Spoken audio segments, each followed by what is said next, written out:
اگر آپ چاہتے ہیں زندگی میں مطمئن رہے تو دنیا داروں سے امیدیں توڑ دیں، اللہ اور اس کے رسول سے امید وابستہ کریں، اولیاء اللہ سے امیدیں وابستہ کریں، صحابہ اور اہل بیت سے امیدیں، اللہ اور اللہ والوں سے امیدیں، دنیا داروں سے امیدیں۔ آپ کو پتہ ہے دنیا دار کی تباہی کب ہوتی ہے؟ جب انہیں خوش آمدی مل جاتا ہے۔ چودھری کا بیڑا اس وقت غرق ہوتا ہے جب اسے چودھری کہنے والے زیادہ ہو جاتے ہیں۔ سیٹھ صاحب اور نواب صاحب بیچارے تباہ تب ہوتے ہیں بھولے پن میں، جب ان کے دائیں بائیں ریلا ہوتا ہے سیٹھ صاحب کہنے کا، لوگ انہیں کھانا چاہتے ہیں، پیار ان کا نہیں ہوتا، ان کی جیب کا ہوتا ہے، محبت ان سے نہیں ہوتی، ان کی کرسی سے ہوتی ہے، ضروریات کا پیار ہوتا ہے، تباہ کر دیا جاتا ہے۔ ہماری ساری توقعات دنیا داروں سے وابستہ ہو گئی ہیں، ناراض نہ ہونا۔ پیروں نے، مولویوں نے، درویشوں نے، انہوں نے بھی سیٹ رکھے ہوئے جلسوں کی صدارت کرانے کے لیے، یعنی مذہبی جلسہ ہے، اس میں بہت زبردست پڑھے لکھے صاحب تقوی عالم کا خطاب ہے، اور کی صدارت وہ بندہ کر رہا ہے جس نے عشاء کی نماز بھی نہیں پڑھی، وہ بندہ صدارت کر رہا ہے، کیوں؟ اس لیے کہ اس نے لاکھ روپیہ دیا ہے محفل میں۔ خدا رہا دنیا داروں سے امیدیں چھوڑ دے ورنہ آپ کمزور پڑ جائیں گے، آپ کی امیدیں ٹوٹیں گی۔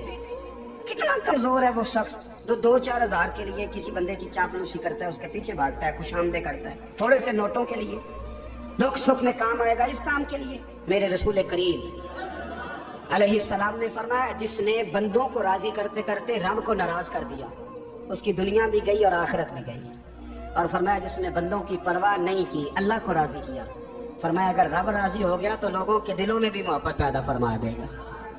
کیا ضرورت ہے خوشامد کرنا دنیا داروں کی، سیٹوں کی، نوابوں کی، چاپلو۔ اور میں آپ کو ایک بات بتاؤں، ہوتا پتہ کیا ہے؟ یہ جو حب جا اور حب با ہوتی ہے نا، اس سے پیٹ نہیں بھرتا۔ آپ کو اگر خوشامد کرنی ہے تو پھر آپ کو ساری زندگی کرنی ہے، پھر ان کو بھی پتہ ہوتا ہے کہ تعلق کس بنیاد پر ہے، اس میں کبھی بھی خلوص پیدا نہیں ہوتا۔ آپ بے چین رہتے ہیں، بے قرار رہتے ہیں، آپ کو تکلیف رہتی ہے ہمیشہ۔ کبھی بھی دنیا داروں سے امیدیں وابستہ نہ کریں۔ ایک بات سنیں بڑی شاندار، امام غزالی نے لکھی ہے۔ امام غزالی فرماتے ہیں کہ ہارون رشید نا حج کر کے واپس آیا بغداد میں، تو کونے میں حضرت بہلول دانا بیٹھے تھے، رش بہت تھا، مجمع بڑا تھا۔ حضرت بہلول دانا بھی سڑک کے کنارے بیٹھے تھے، تو سپاہی کہنے لگے یہاں سے اٹھ جاؤ، فرمانے لگے ہارون رشید کی زمین نہیں، زمین میرے رب کی ہے، میں کیوں اٹھوں؟ وہ قریب سے گزرا تو سلام لی، تو آپ نے اس کا پروٹوکول دیکھا تو فرمانے لگے ہارون رشید تجھ سے تگڑے تگڑے موٹے موٹے پروٹوکول میں نے لوگوں کے دیکھے ہیں، اور یہ جو تیرے دائیں بائیں آج تیرے نعرے لگا رہے ہیں یہ پہلے ان لوگوں کے نعرے لگایا کرتے تھے، اور تھوڑا وقت گزرنے دے، جو تیرے بعد آئے گا نا یہ سارے پھر ان کے نعرے بھی لگائیں گے۔ تو جھوٹ کی دنیا میں زندہ ہے، ان سے تو نے امیدیں وابستہ کی ہیں، یہ کل اس کے نعرے لگائیں گے۔ اس کے دل پہ بڑا اثر ہوا، گھوڑے سے اتر آیا، آگے کہنے لگا حضور آپ نے مجھے بڑی اچھی نصیحت کی ہے، میرا دل بڑا ٹھنڈا ہوا ہے، میں نے سنا ہے آپ مقروض ہیں، کچھ لوگوں کا قرض، تو مجھے کوئی حکم ہی کر دیں۔ آپ ہنسنے لگے، فرمانے لگے یار تو بڑا ہی بیوقوف ہے، بڑا ہی بیوقوف ہے، میں تجھے نصیحت کر رہا ہوں تو مجھے الجھا رہا ہے، حضور کوئی حکم کر دیں۔ کیا خوبصورت انداز ہے رب کریم کے بندوں کا۔ حضرت بہلول دانا فرمانے لگے تیرا رب کون ہے؟ کہا اللہ، تو فرمایا میرا کون ہے؟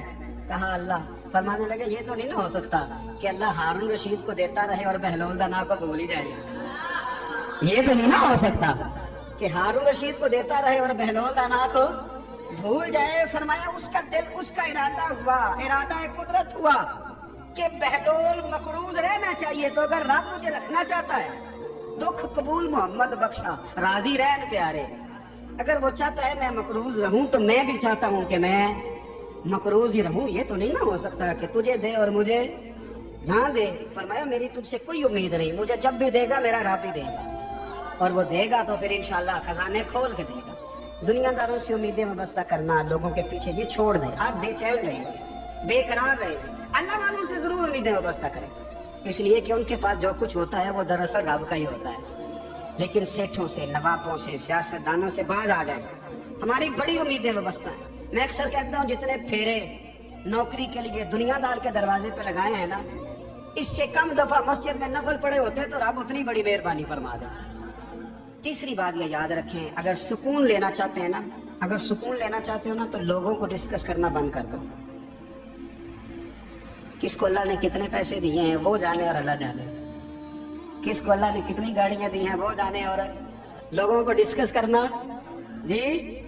یعنی میں ایک جگہ بیٹھا تھا تو ایک صاحب گاڑی والا گزرا، گاڑی میں بیٹھ کے اس کا پڑوسی تھا، کہنے تھا منہ ہے کار والا، میں کیا وہ تے ہے تا ہی بیٹھا ہے تے ہن میں کیا سمجھانا دینا انہوں، میں کیا تو تے میں حساب لائیے بھی ساڈے کول کوئی نہیں، وہ تے ہے لیکن نا اللہ نے اسے دی ہے نا، تو اللہ نے چاہا نا وہ کار میں بیٹھے، تو اس نے پھٹے پہ بیٹھ کے یہ تبصرہ کیا کہ منہ ہے کار والا، میں کیا بھی وہ تے ہے تا کار ہے تھے۔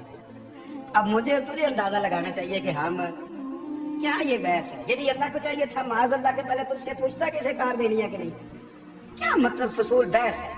وہ چیز ہمیں اتنا تنگ کرتی ہے، اتنی تکلیف دیتی ہے کہ آپ یقین کریں سارا دن اسی کو ڈسکس کرتے ہیں، سارا دن اس کے پاس گاڑی ہے، اس کے پاس کار ہے، فلانے کا پیسہ 1 نمبر ہے، فلانے کا 2 نمبر ہے، فلانے کا 6 نمبر ہے، اصل بات کے اندر حسد ہے، اس کو نکالو۔ ایک بات کہنے لگا اسے یاد رکھنا، میرے اعلیٰ حضرت رحمۃ اللہ علیہ فرمایا کرتے حسد کرنے والا بندوں پر اعتراض نہیں کرتا، اللہ پر اعتراض کرتا، وہ کہتا ہے اللہ اسے کیوں دیا ہے، اتنا کیوں دیا ہے، معاذ اللہ وہ اللہ کی تقسیم پر اعتراض کرتا۔ حسد کرتے ہو بے چین رہو گے، حسد آپ کے دل کو تڑپا کے رکھ دے، چھوڑے۔ اللہ بڑا کریم ہے، جس کو جہاں چاہتا ہے وہاں بٹھا دیتا ہے۔ آپ قطعاً اس فیصلے میں نہ پڑے کہ اللہ نے کس کو کتنا دیا ہے، کب دیا ہے، کیوں دیا ہے، وہ